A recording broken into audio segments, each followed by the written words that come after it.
Hello and welcome to Design Chat, the best live design discussion on the internet. I'm your host, Ryan McGovern. On Twitter, I'm at Hoopajube and at Design Chat. Every week, we bring together some of the coolest people from the design community to come together and we break down corporate and competitive barriers and we fight the man and we unite as a design community. So thank you to everybody. There's 38 people who came out right now. And so this week's special guest, Tad Carpenter. Golf Chat, thank you for coming out. Hey, thanks for having me over, guys. Appreciate it. No problem, man. Claps in the chat room. I like it. So Tad is an illustrator and designer living in Missouri. We always do a little sort of brief introduction. So Tad, tell us a little bit about who you are, what you do, and why you do it. Yeah, for sure. Yeah, Tad Carpenter. I'm in Kansas City, Missouri. And yeah, I'm an illustrator and designer. I've kind of been always kind of known this is what I wanted to do in a strange way. I come from a family of artists. My father's an illustrator. He's actually been an illustrator for, gosh, almost 40 years. So I really grew up with the art of illustration and always knew, hey, that's something I really want to do.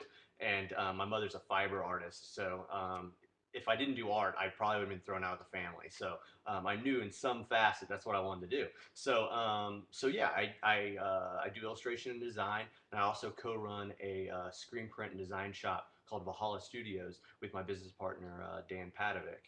And really, we specialize in gig posters and other silkscreen goods as well. As an illustrator, I do all kinds of stuff from and that's what's great about our profession is I'll do a lot of children's books. I could do spot illustrations. I know, like today, I'm working on a magazine for a Moscow-based magazine, and then I do in the design end of things. I do a lot of branding, from corporate branding to typically I specialize more in startup branding, which is what I like to do. Small restaurants, small boutiques, new clothing lines, whatever it is. So yeah, I kind of run the gamut. And then obviously at Valhalla, Dan and I do a ton of gig posters and work on a ton of tours for musicians and all kinds of stuff like that. So that's kind of my little mini breakdown, I guess. My brain just exploded inside of my head from the radness of what you just explained, because the way that you sort of like fill your design world is really exciting to me. Um, I I always do this. Like I get right into the mix of the chat, but I forget to do announcements and stuff, and that's really dumb of me because we have people who help us out to do this sort of thing. Samata Mason, I was mentioning before, we sort of kicked off. SamataMason.com. We're at their design offices in West Dundee, Illinois right now. They are awesome. Samata Mason on at Samata Mason on Twitter and SamataMason.com. They do the Cusp Conference every year. Check them out, cuspconference.com. That's going to be coming up in September. So they have most of their speakers on their website right now. Check them out. It's rad. You got to go. It's in Chicago. Be there. And we'll have more announcements later. I want to get back into this because my brain has exploded, and if I don't talk about it, it's going to melt out of my ears right now. Because I love your work, Tad. I absolutely love your work, and you know, we've been looking to get you on here for a while now. The slot opened up, and so thank you for coming in on short notice, no less. So so let's get into a little bit about like how you just talked about a lot of different sort of businesses, like the way that you set it up. I mean, screen posters, children's books, and all these different types of things. What was the sort of motivation for the diversity? Is it something that happened naturally? Is that like a planned sort of thing? I think both. I think it definitely happened naturally. From a curriculum standpoint, I got degrees in both graphic design and illustration. Probably out of the fact that I love both, and I had no idea which one to go with, you know? And I'm like, you know what, I'm doing them both. I like them both. And I think nowadays in our current design world, one or the other, it doesn't matter. They're very much the same kind of world. They're very much living together. And anymore, you're really just kind of a visual communicator opposed to a graphic designer or an illustrator. So many of us, I think, can wear multiple hats. And I think that's what's important in our current situation of design. So and the diversification of the work is, I think, why we all probably get into design, really. The fact that, one day you're working on a children's book and the next day you're working on a corporate identity, that's, I don't know, for me at least, that's what really motivates me. If I was punching numbers all day, every day, or I was working on one client every day and that's it, that'd be really, really difficult for me. So that's kind of really where my kind of understanding of design and how I wanted to work as a designer kind of came in. And then speaking about like children's books, for instance, which is something I've always wanted to do. Again, harping back on my father, he's a children's book illustrator as well. So again, I grew up around that and I saw that and I was like, I know exactly what it is I want to be a part of eventually. And I was very fortunate for that. But If people are not familiar with Tad's work, definitely look him up. Follow him on Twitter. He's at Tad Carpenter, tadcarpenter.com. You see a bunch of his work there. There's been links to his Flickr account in the chat room. And if you're in Chicago, yeah, an event called Flatstock is happening this weekend. There will be a link for it in the chat room in just a second. Definitely check it out because all of his work is going to be there. And are you going to have people there representing your studio? How does that work for you? we are, and that's one of the beautiful things about how we've designed Vahalla, which is, again, and I can go into the backstory with how we kind of did that, but Dan, who's my business partner there, it's only the two of us. The two of us handle all the design work and the print work, and what's great about having two of us too is when we have multiple deadlines, we can send one on the road, and one of us, me, can stay back here at home and get some work done. So Dan, my business partner, will be there at Flatstock this weekend, and I'll be here. But that's what's great. We split them up a lot. I'm going to Seattle in September for Flatstock. We went to Austin together back in March. We love Flatstock and are really honored to be a part of just the poster community and excited to be doing that stuff. So yeah, but all my work will be there for sure. And you also just recently participated in, I think it was the Kansas City Design Week, and you designed a bunch of stuff for that. Tell us about how that happened. Yeah, Kansas City Design Week was a great event and an honor again to be a part of, just because I was approached by the AIGA, the AIA, and I think the IDSA, the industrial designers. And I know it's been going on. I'm not sure about Chicago. I think Chicago's done it before, where they're devoting an entire week of the city to the act of design. And really, they approached me, hey, like your work, we need some sort of branding. It needs to be able to be worked on all sorts of different materials, from web graphics to branding materials and signage and marketing and all kinds of things. And really, they were open kind of to the world. There's like, show us what you think we should kind of look like this first year we've ever done it. So, which was a great experience. And really, they came to me just saying, hey, if you could really make sure that we're focusing on all curriculums of design, from industrial design and architecture, and obviously graphic design and fashion design, fiber work, fine art, even getting into how cities are designed, we discussed. So when I started doing the brand work, that's really kind of what I kind of had in mind, was how can I not alienate any one field and embrace all of them in some sort of design. And a lot of my designs and a lot of my illustration ends up being very character driven and kind of monster-ish or some sort of characters. And a lot of times that is done for a reason, in a sense of it doesn't alienate anybody, and it really embraces everybody. It doesn't focus on anyone, anyone's sex or anyone race or gender or anything like that. It's just really inviting and really fun. And that was the vibe that they were kind of going for. So, and you can see I have it on my website as well as on Flickr. You can see we did 7-foot tall wood dimensional signage of these characters. We did the traditional banners and collateral material. But the big wooden sculptures is what I loved. I just absolutely loved. I thought they turned out cool. I was really stoked on them. I have one in my studio somewhere. They turned out really fun. So it was a great event. Awesome. And they had wonderful speakers. Saul Cinder was there.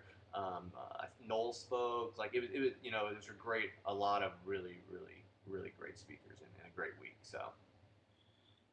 I'm glad you sort of touched on that subject because I need to mention the subject of inclusion in the design and art and community and that sort of thing because that's definitely what we're all about here at Design Chat because we bring together the whole design community every single week.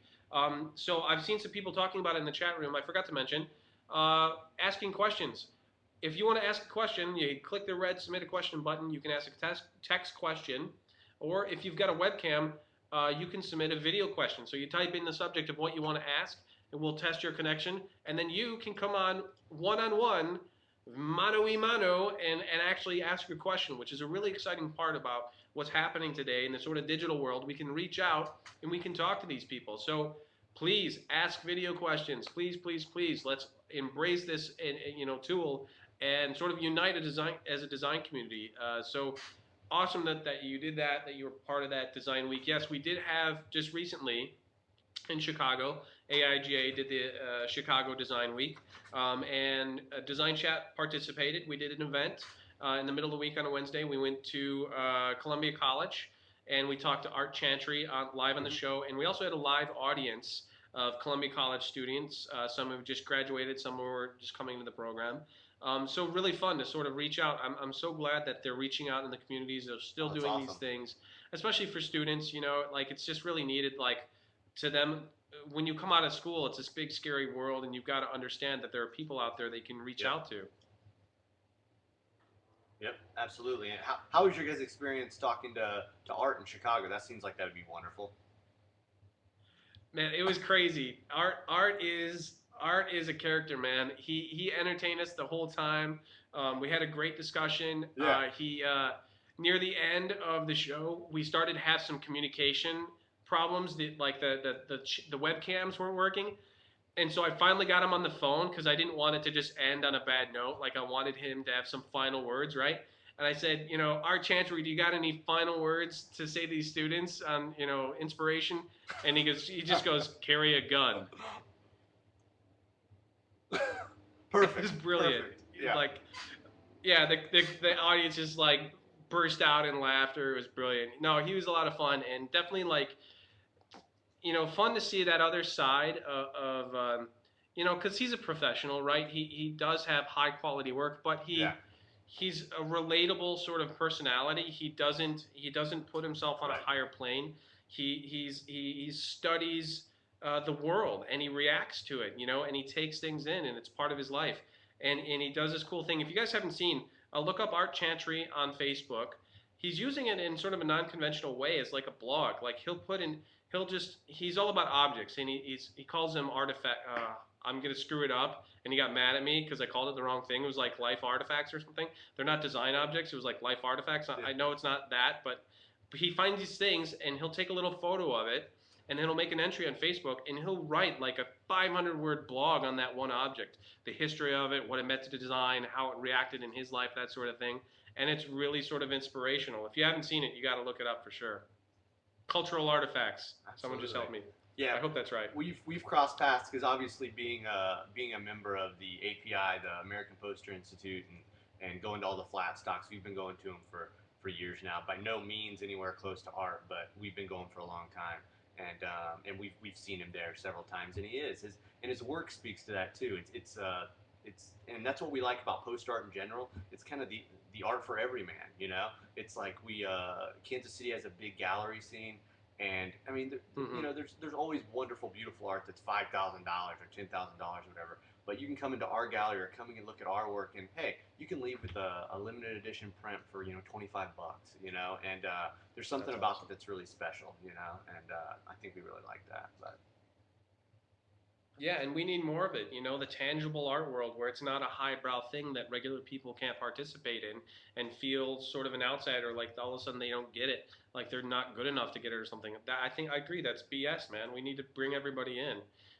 Another illustrator we wanted to bring up was Ralph Steadman. We were just talking about the show. You had this great story. You need to tell the story again. Yeah. So we're drinking some beer tonight. Sean went out. How we talked about. Right. Sean went out and he buys beers based on the artwork on the label. It's not about the taste or nothing. Like he ends up with good beers.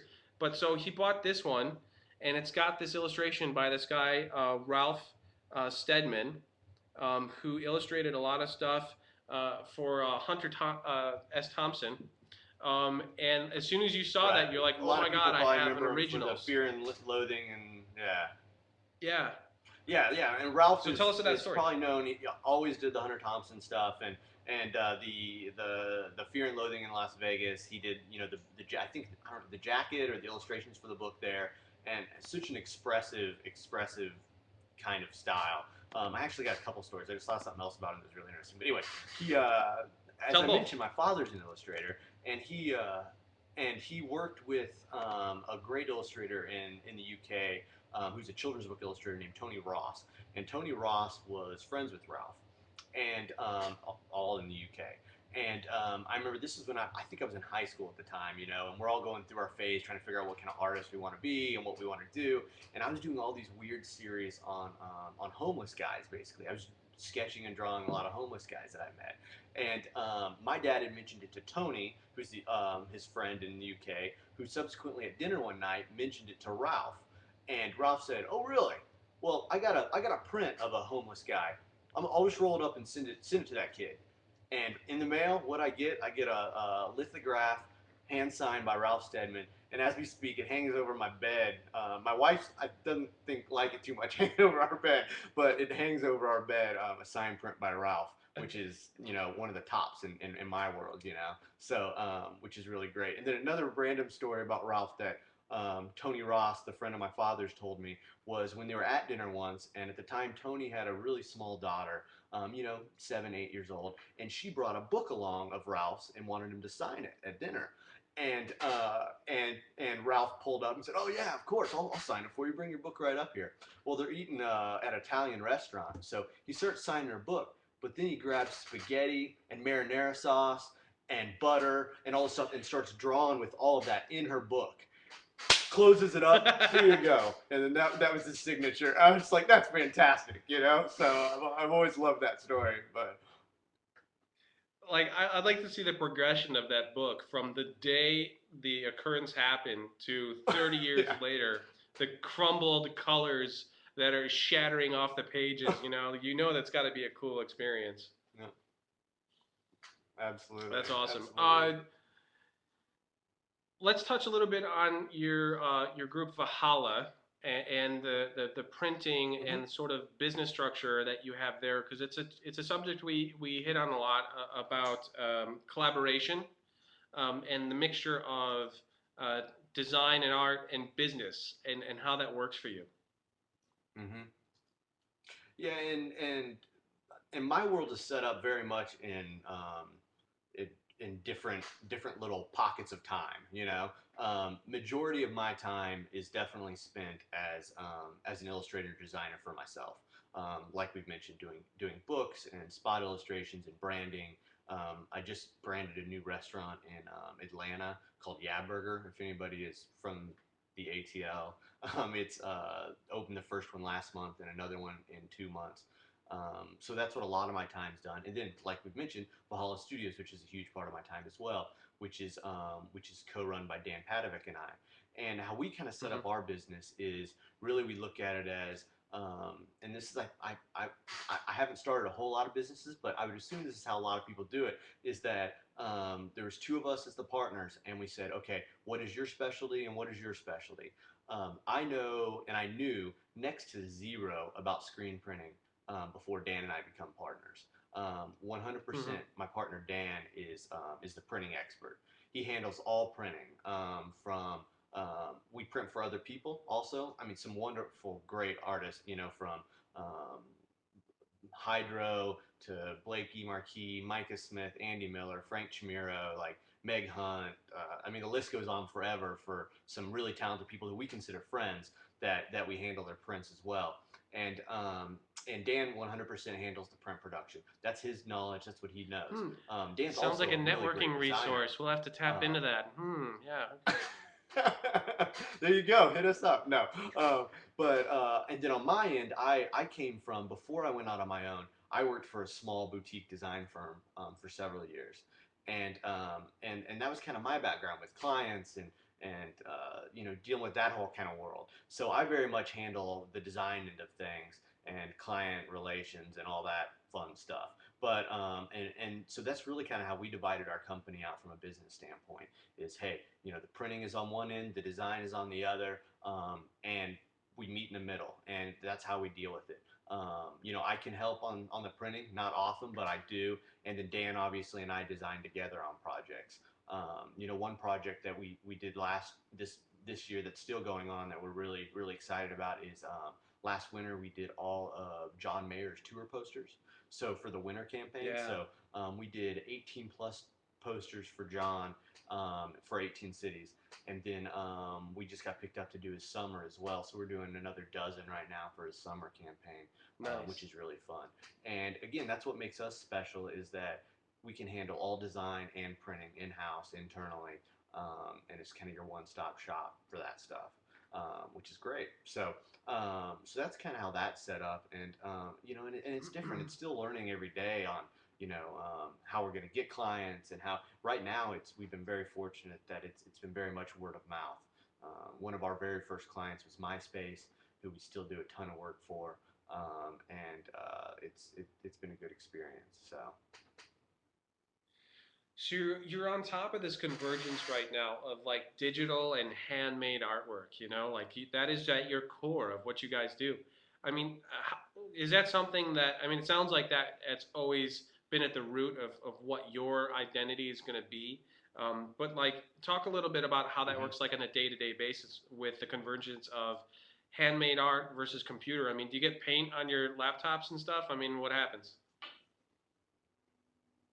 And it definitely is a working shop, and that's why I kind of have we have an office that's separate from the print shop, which we try to keep climate controlled, obviously, and then and then we design separately. I have multiple offices because there's some days where it's a print shop some days, and it's 100%. There's guys running around doing ink drawdowns, colors going around. It's hot. It's a great, wonderful print shop. We have 2 letter presses, a full flatbed press. There's a lot of stuff going on. So me as kind of the Sounds like a lead toy store. designer in the sense of all I do is design. It's a designer toy store, that Yeah. I need to get away from that sometimes and really focus in on design. And then, but from the handmade quality, all of our stuff, and I'm a big proponent of sketching and drawing, and I work in these weird rinky-dink like thumbnails. Every first idea I have, I think I probably have like these weird like little thumbnails that no one in the world would, other than me probably, would look at and be like, what the hell is, I don't even, is that a guy, is that a dog, like what, but I know exactly what it is. It's like me trying to come up with composition and concept, before I take it to final. And at the shop, it's the same way. We very much, Dan start kind of has understood my process a little more now. But yeah, it's kind of trying to find that process, which I think we're always going after. Is evolving, but yeah, the shop very much is. It can be a very messy kind of place, but at the same time, it's very controlled, and it's a great place. And we have a gallery now attached to it, which is a really special thing. So yeah, that's kind of how it's set up. Um, it's really great that you're reaching out to the sort of design community in a number of different ways. I saw a little something about you're involved in a pen pal program where you're writing to students or something like that. I think that's awesome. That is so Well, cool. Tell us about that and how that happened. I wish that's what it was, but it's It's me not? and Okay, then I 3 other misread it. designers started a no. Yeah, well, no, that's probably what I should be doing. No, but it's me and 3 other designers: Will Bryant from Austin, Texas, Frank Chimero from Portland, Oregon, and Jessica Hirsch from New York. All 4 of us jokingly were talking online one night and said, "Man, I missed that tangibility of receiving something in the mail," and we just started writing letters to each other. And so it's been this really cool. Just get this weird random letter. Like one day Frank wrote me a letter and it's entirely written like he's a 9-year-old. and Will writes me letters, and it's on this cool vintage paper, and like, and it's just a really cool like thing. And I'm trying to talk him into it. I'm like, you guys, we got to keep this going because like I think we can get like Yeah. some cool book out of it or like something really fun. Yeah. But so and you always like I'll write them and I'll drop in little weird prints or I'll do little drawings all over the margin or like I mean it's just kind of a fun thing that we've all done internally between the friends and people that we respect as designers and artists, and it's fun to collaborate with them really in a weird way. I joke with them. I'm like, we Yeah, can be you've the got to postal find a way to service scan of the those design in, or world, like the yeah, yeah. they could just show up as random blog entries or But something like that. That'd be rad if that was up there for everybody to see.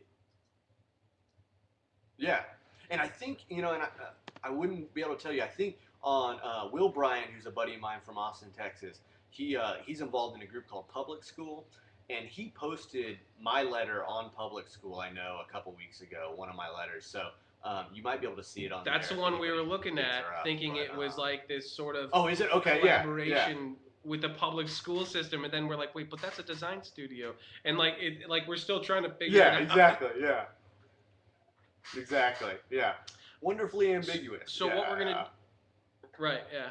So what we're going to do is we're going to go ahead and start taking some questions. If you're just tuning in, you can submit text questions or video questions. Please do so. Tonight's first question comes from our very reliable Dan Shapiro, who loves to ask questions, and we love that. What is one tip to improve your versatility as an illustrator? Well, I mean, I would initially, and that's kind of what I also I teach at the University of Kansas, and I talk to my students, and one thing that I think we all should, and I have to think about this all the time too, from a versatility standpoint, just from a design standpoint, is why you're getting into this business. And I think that can help you from a versatility standpoint is, what is it exactly you want to go into.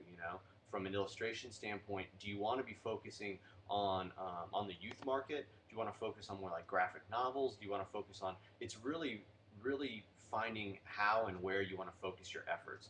Because so often now, and especially in versatility, we think I need to do everything. I need to be able to control everything from I can do hand typography, I can do character design, I can do graphic novels, I can do everything. Which really I think sometimes is really finding a way to focus your efforts into the strongest area really can be more successful.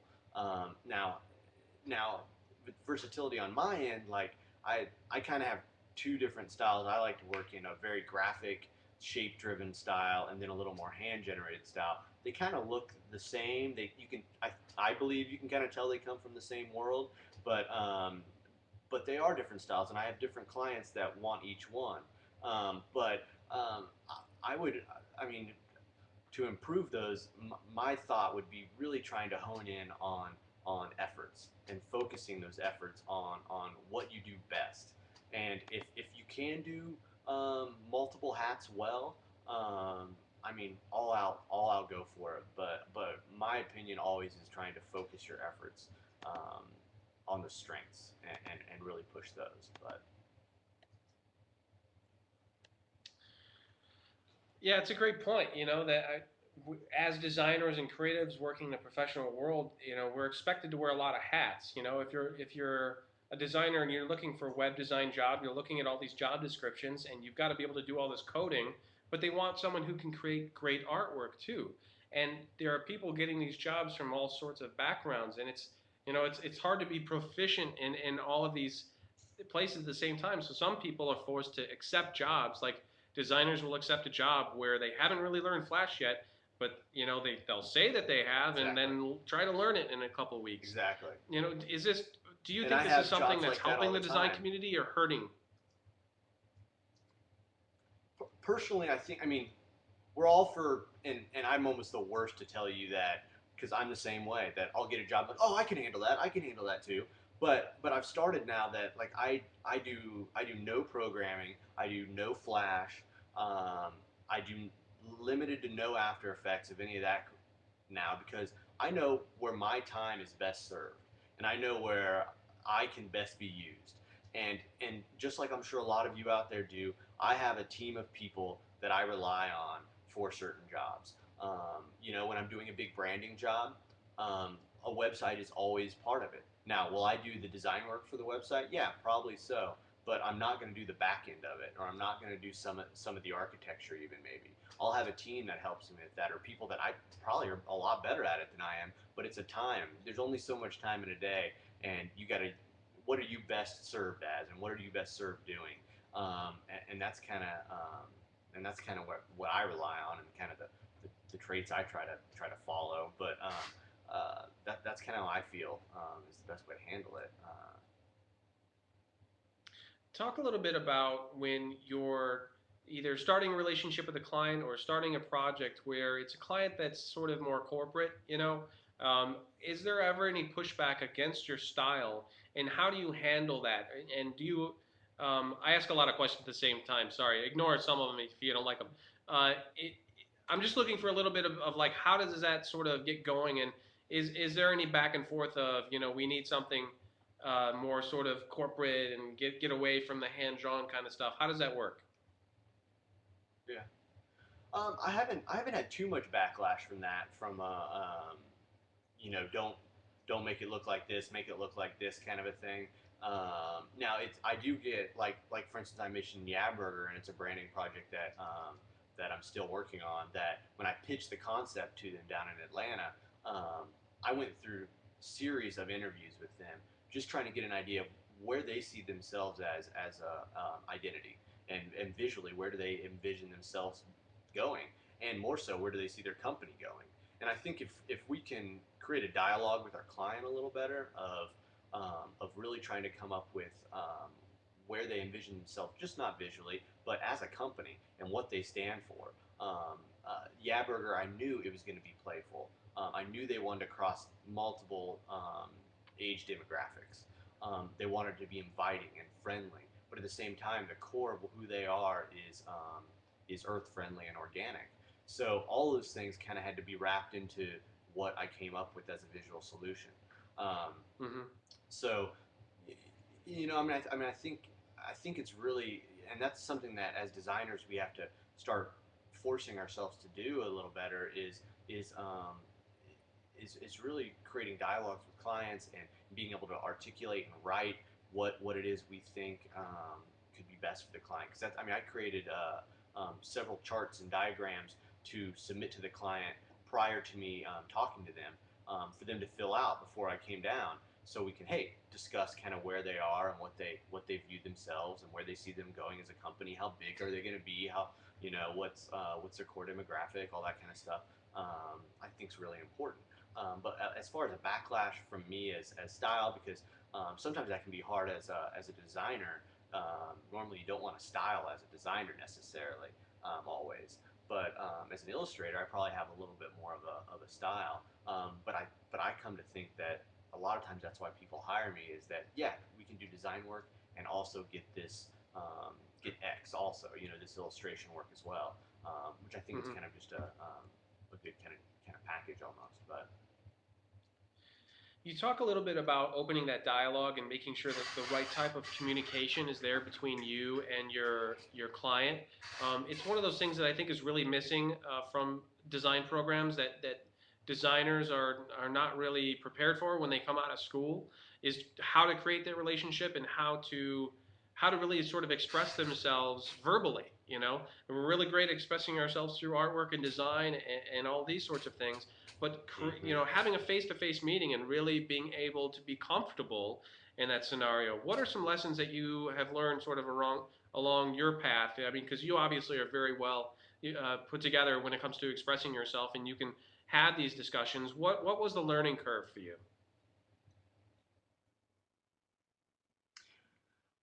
I don't know what the learning curve really necessarily was to do that, and I think with anything, it takes time of you getting up and doing that. You know, I mean that's like anything. And I know I mentioned I teach at KU, and and that's something I try to make sure all my students do is I'm not just going to stand up in front of the class and tell you what's working and what's not working, or this type's too big, this type's too small, any of that. Like I want each student to get up to me and each class period give me a brief on where we've gone since I saw you last and why you've made the decisions you've made.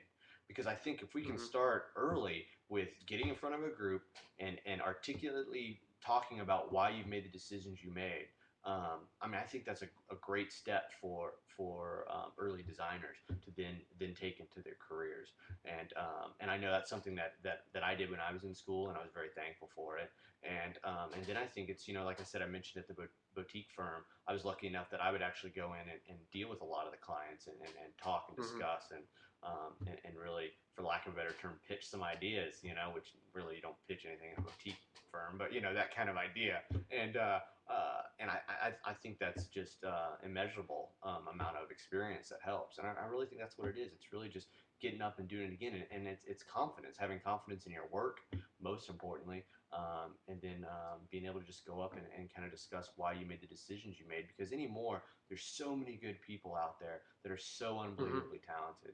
And if there's not a wonderful, I mean, concept is king. And if you don't have that core value of why you made the choices you made, it really will, fall flat. I want to reiterate real quick, people, speaking of communication, please submit questions. We're going to keep on taking those questions throughout the chat. M. Thomas wants to know, do you like / were you influenced by, oh, this one's from DesignChat links. I clicked on the wrong one. I think he posed this as a joke. Were you influenced by the Powder Puff? Let's take that for real. I love Cartoon Network, so yes, absolutely, Powerpuff Girls. Powerpuff Girls, Dexter's Laboratory. How about a little, oh, what's his name? What's the Johnny Bravo? Johnny Johnny Bravo. Bravo. I Nice. am a, yeah. So Pinky in the Brain. absolutely, like I think Cartoon Network, Pinky in the Brain. Yeah, absolutely, man. I'm a huge old Ren and Stimpy guy too. So um, man, you can't Stimpy, go you wrong stupid there. But idiot. yeah, actually, I do like the. That's darn good. Yeah. So yeah, I would actually say I am influenced by the Powerpuff Girls. Well, I'm glad I clicked on that question then, because that's friggin' awesome. All right, Yeah, next and then question. I see someone. It looks like it's Mig mentioned Samurai Jack, which I have DVDs of Samurai Jack, like huge Samurai Jack fan. It's wonderfully Oh, I don't done. know that one. I gotta look it up. So Gotta yeah. see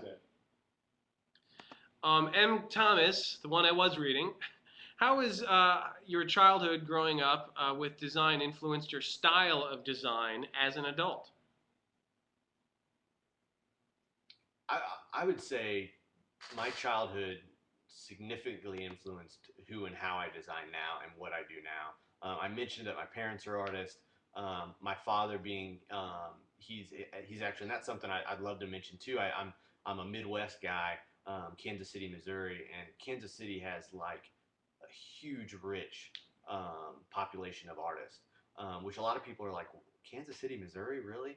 Well, Hallmark Cards is world headquartered in Kansas City, Missouri, and they house Oh, and okay. employ hundreds and hundreds of thousands of artists all over the world, and most of which are here in Kansas City. So there's so many artists here, and being around and having that environment. And Kansas City's a smaller big city, so it's the fact that I feel like anywhere I go, there's a Hallmarker or ex-Hallmarker or someone left Hallmark and created another firm, and another boutique pops up. But my father being an illustrator, and he's worked at Hallmark for 35 plus years as a creative director. He would always. I have so many old children's books from when I was a kid, and obviously Where the Wild Things was a huge part of who I was. I grew up in the '80s, the Muppets, Fraggle Rock, stuff like that, which really is a huge influence for me when I create characters and design. So the way my childhood was set up is such a huge part of who I am and what I've done. And I was lucky. A lot of people, I think, don't know what they want to go into until they're in college or a little older. Or I mean, heck, some of us still don't totally know, right? But like, I felt at a very early age that I knew exactly. I won a contest in fourth grade where I drew the season tickets for the Kansas City Chiefs, and I was like, I think I can do this. I think I can draw for a living. I can be an artist. So that made it for me. That's awesome. Yeah, I had like the same exact experience. I think it was like third or fourth grade, around the same time, where I entered a contest and won it, having put little thought into it, and it sort of woke me up right away. The light bulb went off because the what I won was a bag full of supersized, king-sized candy. It was like Snicker bars, like bricks, like this. And I was a fat kid. I was a chubby kid, so that was like a pot of gold to me. And I was like, all of a sudden the light bulb went off. I was like, I can get stuff by doing this, and it just never stopped from there. Get paid in candy. Seriously, seriously. Another question from Kendall Walker, who asks a takeoff Dan's question: tips to increase versatility as a designer as opposed to an illustrator.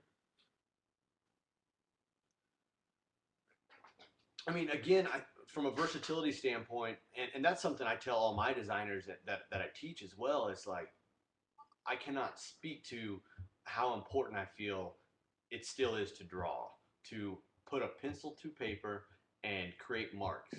I cannot tell you how much I think that would help you from a versatility standpoint, especially in the direction we're moving as graphic designers right now. I feel that so much of what is on trend right now is hand generated things. Even if they don't quite look hand generated, a lot of them are. And if you can really start drawing more and take drawing classes, I know, and my my world is very much all artists and designers. It feels like my wife is a graphic designer at one of the top branding firms, and she's a super talented graphic designer. And that's something we've been talking about for fun. Is we need to sign up for some drawing classes at the Art Institute, just to do once twice a week, just to stay on top of what it is we love to do and don't get to do enough of.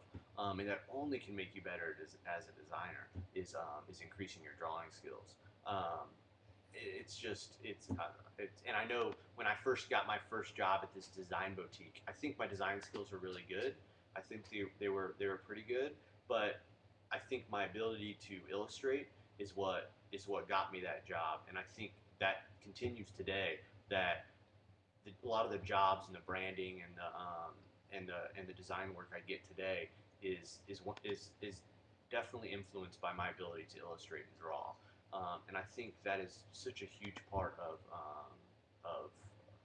growing your versatility is being able to do that. And we mentioned earlier research and conversating with your client more and really coming up with a dialogue. That's just immense. I think once your client sees how vested you are in what their company is and where you want to take it, I think that's huge. I think that's really huge on making you a better designer as well. So. Speaking of branding, we were talking a little bit before we went live about what Old Spice is doing right now. If you guys, anybody, a lot of people, it's a big buzz. Old Spice has released some commercials with a specific actor who was actually he was a wide receiver. I think he played for Seattle Seahawks, but he's also an actor, and he does these ridiculous things. And he's very charismatic, and he's awesome. He's got the Old Spice. And they've started a big buzz, and today and yesterday, the last couple days, they've got this actor in a studio, and he's recording videos of people who are responding to him on Twitter and Facebook and 4chan, and so I threw out a tweet right before we started the show. Hey, if you want to come live on the show, you can tell the design world how we need to smell better. So there's a chance, like Tad said earlier, there's a chance that he could show up live. So everybody cross your fingers. And if you want to get on video, you should ask video questions too. But I think that's a big branding move for them. I think when we talk about that, Absolutely. There was if you get into Twitter chats, how DesignChat actually started was a Twitter-based chat. There's one called Brand Chat, and that happens on Wednesdays. Earlier in the day, I think it's like 11 a.m. or something like that.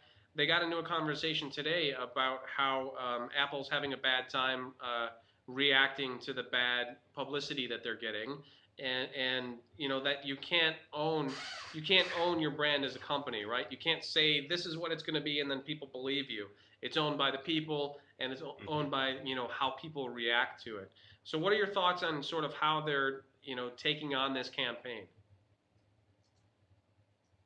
I think Old Spice is genius, absolutely genius.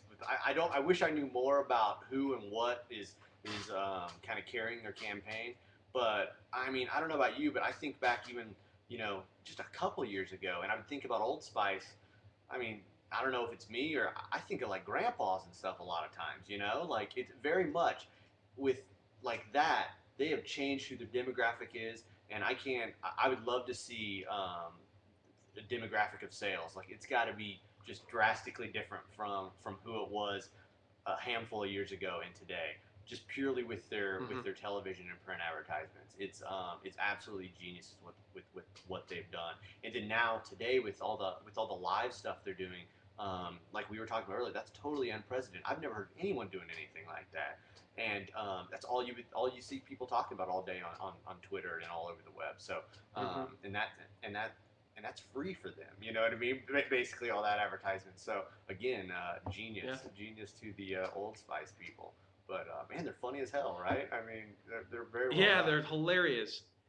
It totally speaks to the powerfulness of social media today, and maybe touch a little bit on that, Hmm. how you've reached out to the design community using social media, how you do it, and sort of your approach to sort of showcase yourself and Vahalla as a design group. Hmm. Yeah, and social media is, and I think we're all still new to it. I think we still haven't grasped the full capabilities of it. But I tweet quite a bit, which is kind of what I like to do more than anything. And it help. It's a great way to get your voice out and say, hey, I got a new piece for this or a new piece for that.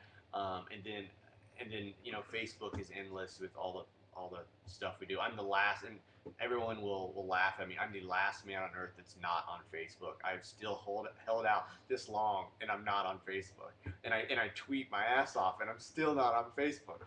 So I need to step up the game there, right? But it's a huge new way of advertising ourselves, and that's what I was heard someone speaking earlier, and someone asked if they were they're like, why is there so many more illustrators nowadays um, than there was 10, 15 years ago? And I can't remember who it was that they were talking about, but he said there's actually not more illustrators than there used to be. It's just there's more illustrators that are accessible now than there ever have been.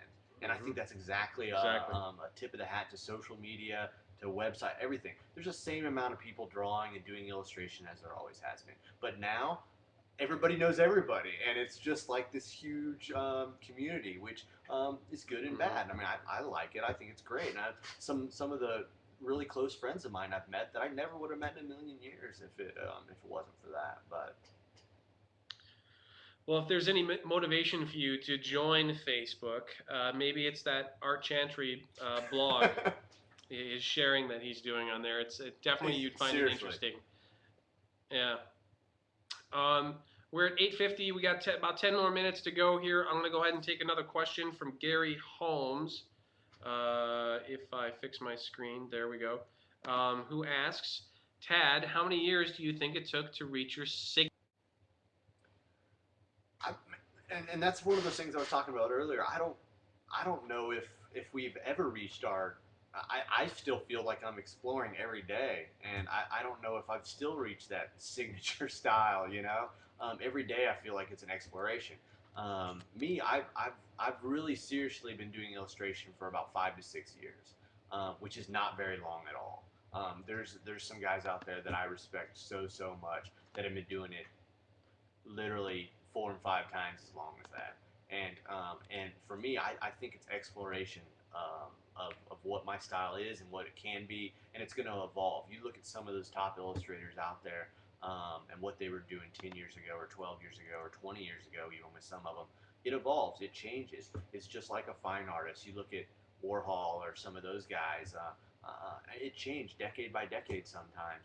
A lot of it stayed true to who they are, and I think my work will always be probably whimsical at its core and a little playful. Um, but I think there's always going to be some sort of evolution that happens with every artist, because if not, it's just people aren't going to pay attention. It's going to be the same old bag. So but like I said, I've been doing this seriously for about 6 years. But So what else is on your sort of digital radar? Would you consider yourself a sort of, if you're into Twitter? I mean, some people might say that's a geek thing. Are you into any other sort of social media or digital experiences right now, or something that's just caught your eye?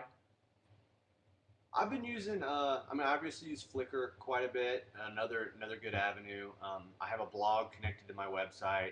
Um, I've been using Dribble quite a bit lately, which I think is a cool new tool to be able to. I think it's a very interesting thing to be able to kind of take a quick screenshot of something you're working on and just post it and say, hey, this is something that's going to be coming up. What do you guys think? And it's Mm-hmm. a neat experience, I think, as well. And then somebody who I consider a friend would be Nate Williams, who is an unbelievable illustrator, but also runs Illustrationmundo. And I always and I try to be active and post stuff on there, which is just a fabulous website for all illustrators out there who don't use it or haven't used it. So Illustrationmundo, is that I'd say like that's a kind of illustration sharing site? it is. It is. Nate runs it, who again is a wonderful illustrator, and yeah, you can post new work you've had up on there.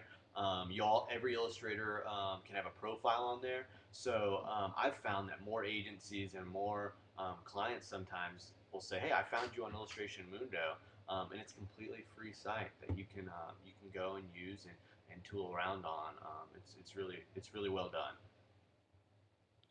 I'm not sure if I stole this question or if um, she was playing off of what we were just talking about, but do you have a favorite high tech tool? I am not very high tech. My favorite high tech tool would probably be I do have a new 27-inch iMac, which I've been using a lot. But other than that, like Ooh. I don't use I don't have a Wacom yet. Well, actually, I do have one. It's sitting right here, but I've not even taken it out of the box yet because I have the way I like to do things, and I just keep doing them that way. And I'm like, no, I'm going to bring out the Mm-hmm. Wacom and I'm going to start using it. I still haven't done it yet, so and I've had it for like 6 months. But that's really kind of the extent of it. I do.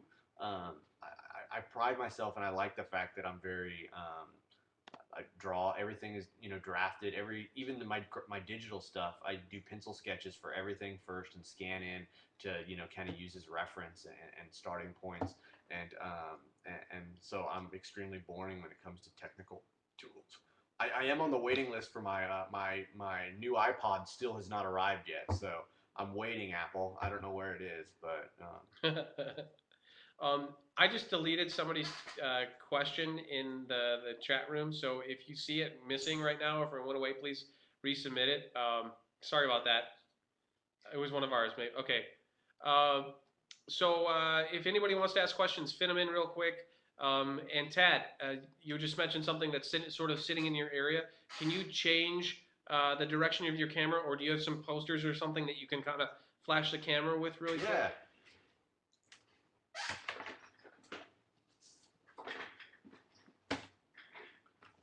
I do have here's some prints that I just printed. I don't know if you're gonna be able to see them or not. Some little art prints that I just did, Nice. and So you're printing on black paper there? Is that a deal where you got to put down a coat of that's white actually before? it's actually white with a double hit of black Okay, yeah. on this one, so it gets a little almost silky feel to it, which is really nice. Um, I can try to move my camera around so you can kind of see in my office. Yeah, give us a tour.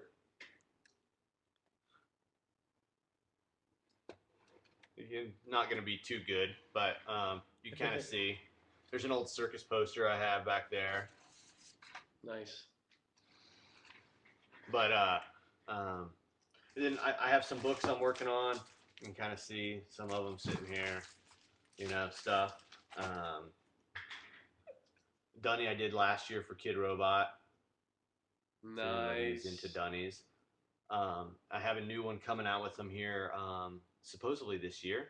Another dunny with Kid Robot, who's been fantastic to work with. Um, yeah. We've got another last minute question that we can fit in here. Can Tad explain his process on typography from Gary Holmes?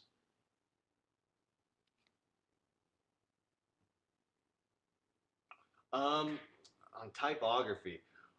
Well, I mean, my process is a lot of the posters I do, and I've been doing a lot more book jackets lately as well. Simon and Schuster has been a wonderful client, and I've done several book jackets with them of late.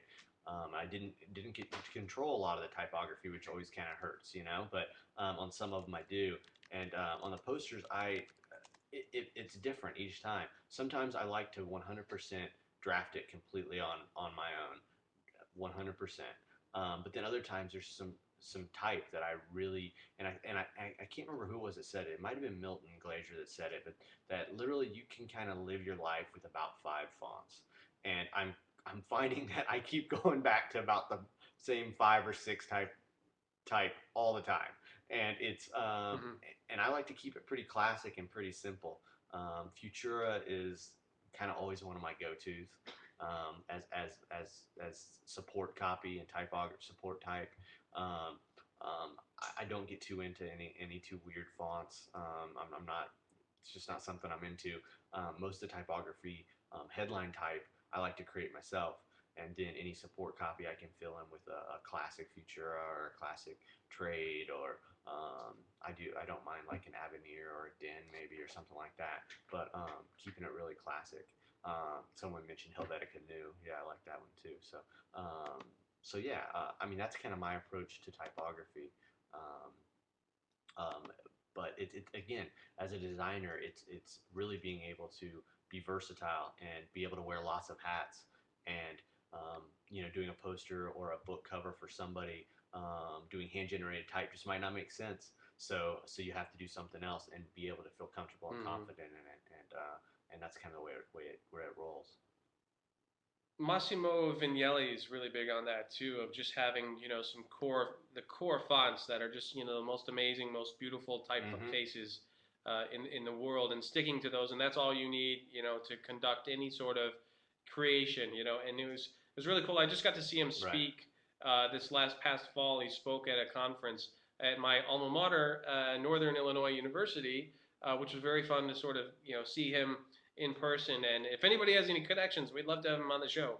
But very, very cool guy. Very cool to hear some of the history that he's been a part of in the design community and being such a big part of the typography and shaping how we work with it today.